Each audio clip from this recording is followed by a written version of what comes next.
Hello guys, welcome along.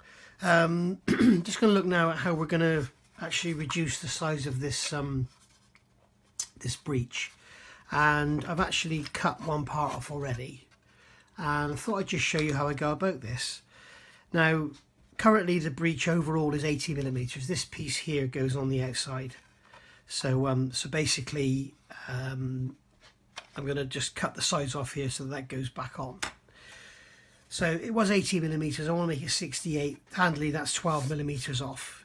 So good old Tamiya 6mm tape, I'm able to use that as masks.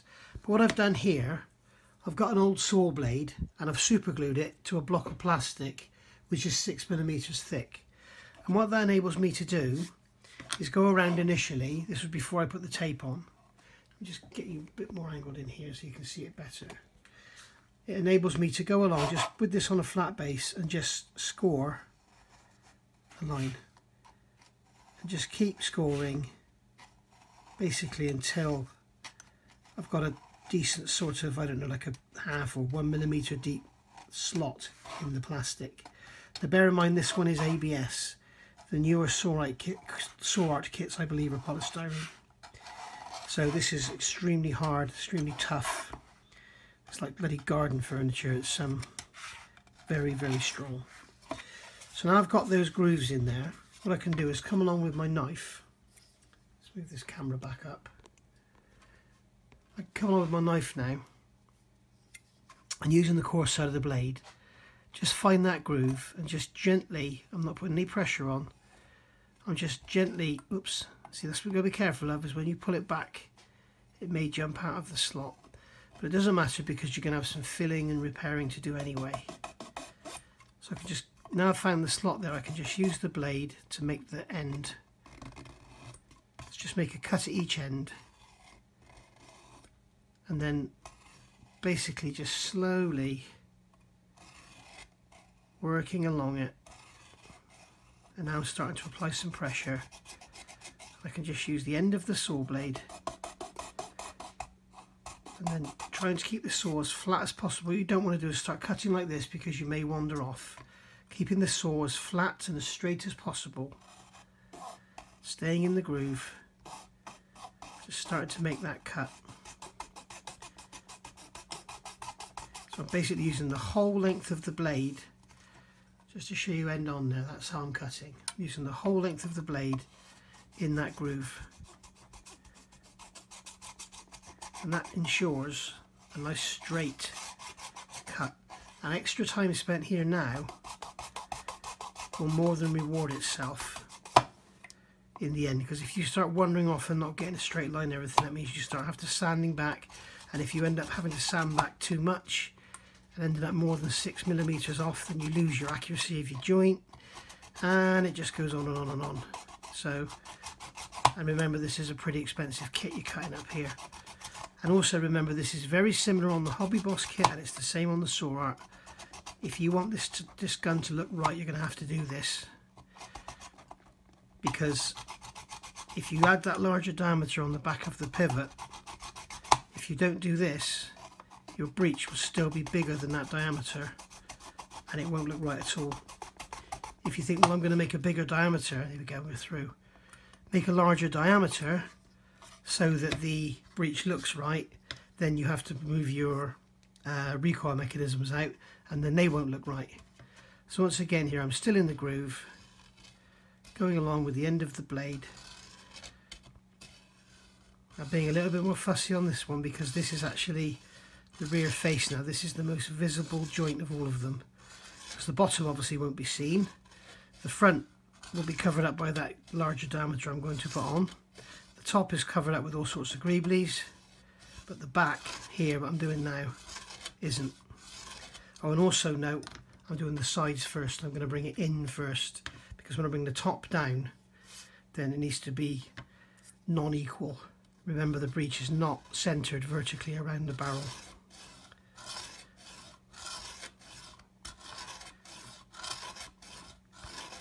So here we go, I'm putting a bit of pressure on now. I'm using the knife as a scriber, really, which brings us to another point. If you do scribing on aircraft and stuff, knives are fantastic for it. I just want to ensure that that line there remains straight. I don't want to wander off.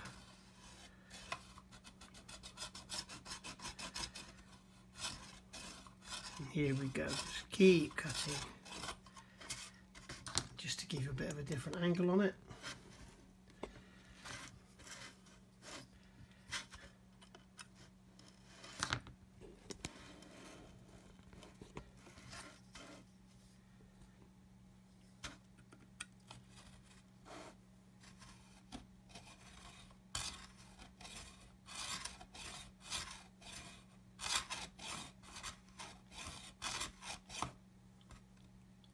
If you've already built this kit and you want to do these mods, it shouldn't be too difficult for you, because unless you've used some really fantastic glue and you've got the older version like I have, you should find it comes apart quite easily. So it's going from this side now. Here we go. As you can see, I'm keeping the blade very, very flat. And I want to here make sure that I keep the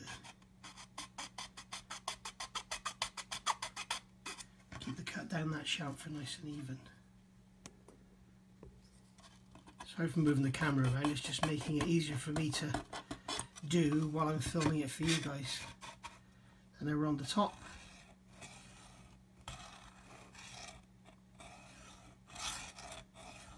Using the blade again as a scriber. Come across at the end, keep the blade flat in the groove. These blades are very hard, they won't really flex and wander off. If you've got the trumpeter knives, you know you end up with the very, very bent blades like this, where they will flex and bend. These won't do that, they're very hard, they'll snap really before they bend properly in that plane. So they're very, very good for stuff like this where you need to stay straight. They won't wander off.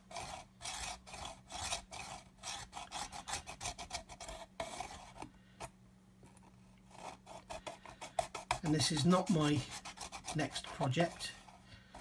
This is something I've sort of pretty much promised myself I would do. I've had this kit for years. I promised myself I would do this when I've got time. And now that I've retired, well, sort of temporarily retired, I've got time. So there we go. Okay, when it comes to cutting the other side, because this side is cut down now, we need to think about how we're going to do this. Now, on this side I just had to cut off 6mm because this side was separate and it had to go on. This is all moulded as one piece, so I need to basically take 6mm section out of this.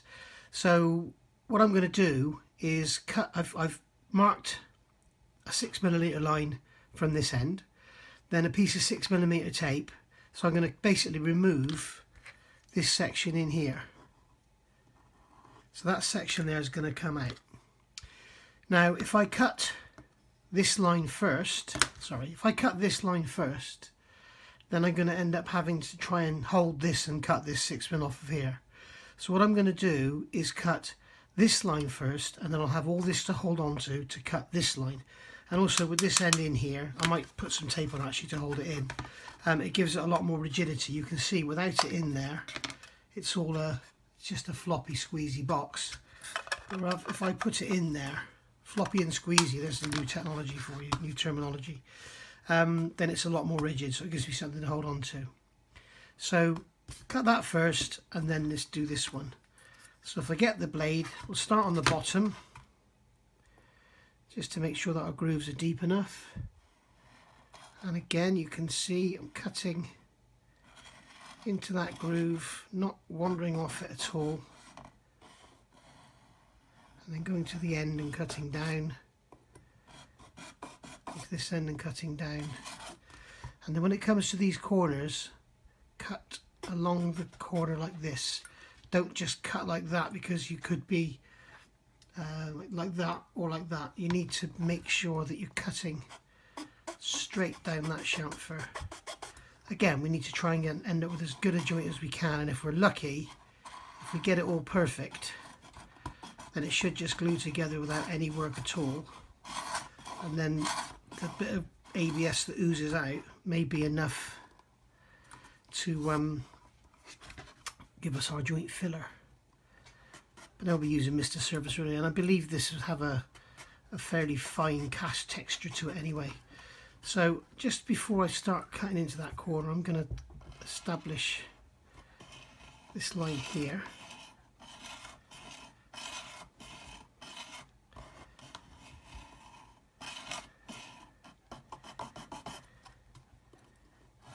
There we go, we've got that established now, so I can go from this established corner here to that established corner there. We should be in the right ballpark. This is all about keeping the cut straight. I don't want to be cutting in or out on it.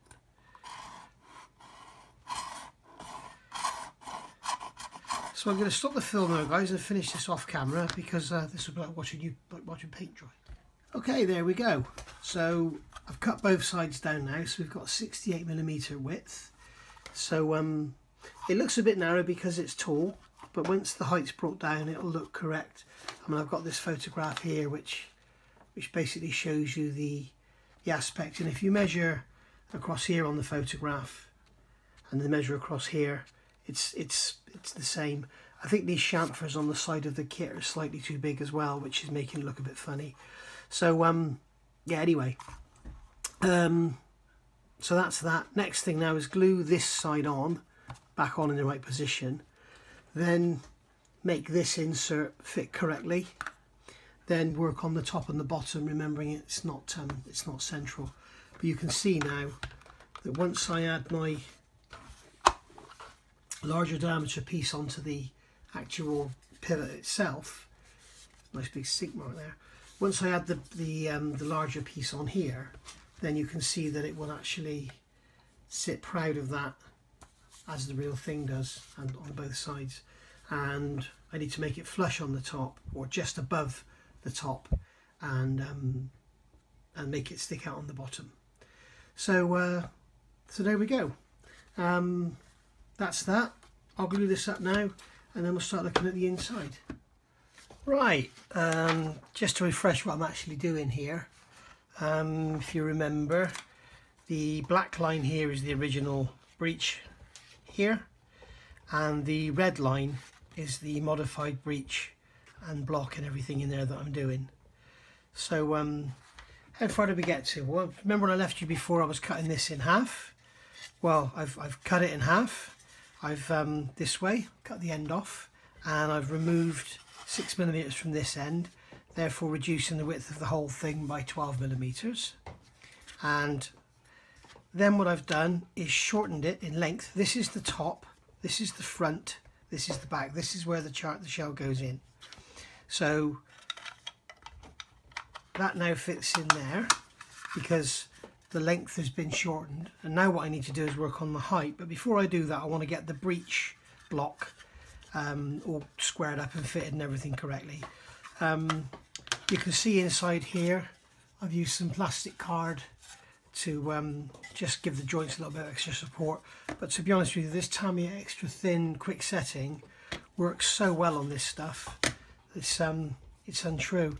And also what I've done, I've taken some of the scrap plastic, and using the Tamiya extra thin with the quick setting, I've made some Sprugo, which, as you can see, I've used here, here, here, and here.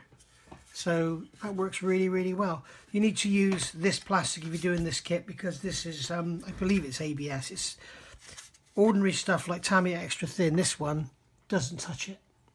So you need to be using something like this. And it's also good for you RC guys out there. I know that on like the Tamiya Leopard tank, you've got an ABS hull, and then you've got suspension components to glue to it. This will work. I always used the plastic weld before, but this stuff is far superior. Or if you want something a bit thicker, this stuff. This is slightly thicker, I think, I find, than this one. So so what have we got now? And I've also made the Breech block now down. That was, you can see how big it was here. That's the size it was. I've closed that down to a much smaller size, and that meant also obviously cutting the actual breech block itself down. And what I've done there is cut the end out. You can see the end here, which is incorrect anyway because it's the wrong form. It should have a much tighter radius in it. And what I've done then is just cut them down through the corners, and then get a piece of, this is 240 grit, and just on a flat surface and just rub away until you end up with the perfect nice clean edge to bond to. So let's get on and bond these together now. I've test fitted them in here and they go in really nicely. That stays on its own, so that won't be all falling out of the model. I can keep that operating. And also, if you remember, the kit doesn't actually open up the back of this, just blind behind here. So I'm going to open that up and also open up here in the end of the actual barrel. It makes me laugh actually. I've scaled this up. This is 22.5 millimeters, I think, or 22.7, which is 800 mil divided by 35. So this huge pivot actually just had this size shell going up inside it. So yeah, you can imagine this is 28 millimeters and the actual scale down side is about 22.5. If you look at that, it's just massive. I suppose that had to support all that weight going forward and all the force of it being having 7 tons shot out of it.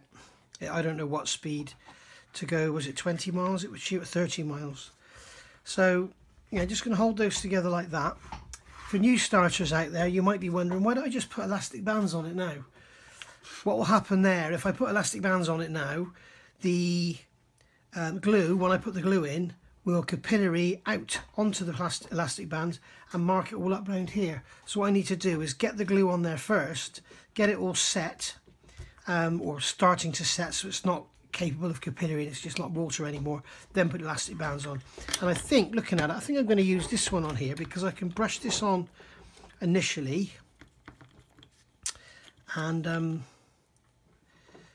because it's slightly thicker, it's nothing like as thick as the orange or the white top Tamiya, but it is very hot and it works extremely well on this plastic. I'll show you something now. This will quite amaze you.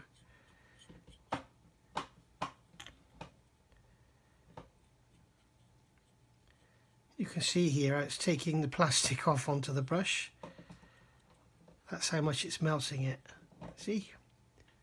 The brush has got the black on, so let's just whack these together. I'll put them down like that and then just push them together like this.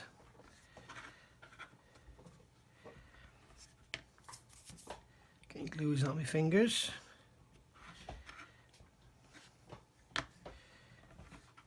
Now obviously this on the end, it's no good, that form. It doesn't matter because it's all got to be hacked about anyway, and it's much too long now because I've narrowed the breech block down so much. Well, this is the actual breech block, isn't it? This is the breech. I think this is the breech block. So now with the Tamiya extra thin quick setting, I could just get in here and run some down in there. Just be careful of coming out on my fingers because it is very thin. I got it on the fingers there, which is one of the problems with Tamiya. When you've got a full bottle, you must be careful not to touch the edge of the cap because you can get it on the edge of the cap.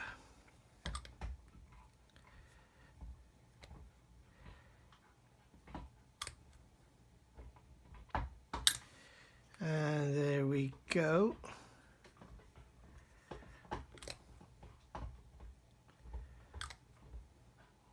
Oh, and some good news for you World War One guys. Twofold.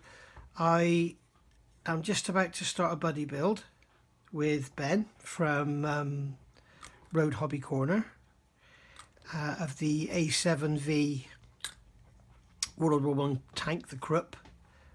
You know, it's the weird looking thing that had about 20 crew in it. So let's just let that go. And then I have to get the video up for the finish of the Lanchester armoured car and the ambulance. The ambulance has got like literally probably 20 minutes work left in it. The trouble is, I just enjoy this so much. I enjoy... Gary Murphy asked the question, what do you enjoy most, Nige? The measuring up and finding the faults or actually correcting it? Well, I don't know, it's quite sad in a way. I actually love both of it. I really enjoy finding issues. I'm not into rivet counting as such. You know, I'm not going to start pulling a kit apart because the panel shape is wrong. But when something... I think I said this before, I don't want to just keep repeating myself. When something doesn't look right, as far as I'm concerned, it needs sorting. And to me, this whole thing here looks bloody awful. So yeah, like I say, if you compare this to a 35th scale Bronco or AFV kit, you know, can you imagine if Bronco made this? It would be about 1 million parts. But the detail would be astounding. I do love Bronco kits, I really do. So there, that's done. Just a quick check, it's still going to fit in there, and it does. And it goes in all planes. And will it go on the other side? Yes, yes, yes. So I know that's all okay now. And it's square. So that's that. Now what I'm going to do, in fact I'll use the other one just as a bit of reassurance. I think I'll get a paintbrush. Let's find an old paintbrush. Let's use an old Mr. Surfacer paintbrush and put some glue down in those seams just to make sure, just to make absolutely sure this joint is solid, because the last thing I want is to start spraying this with metallics and have it come apart.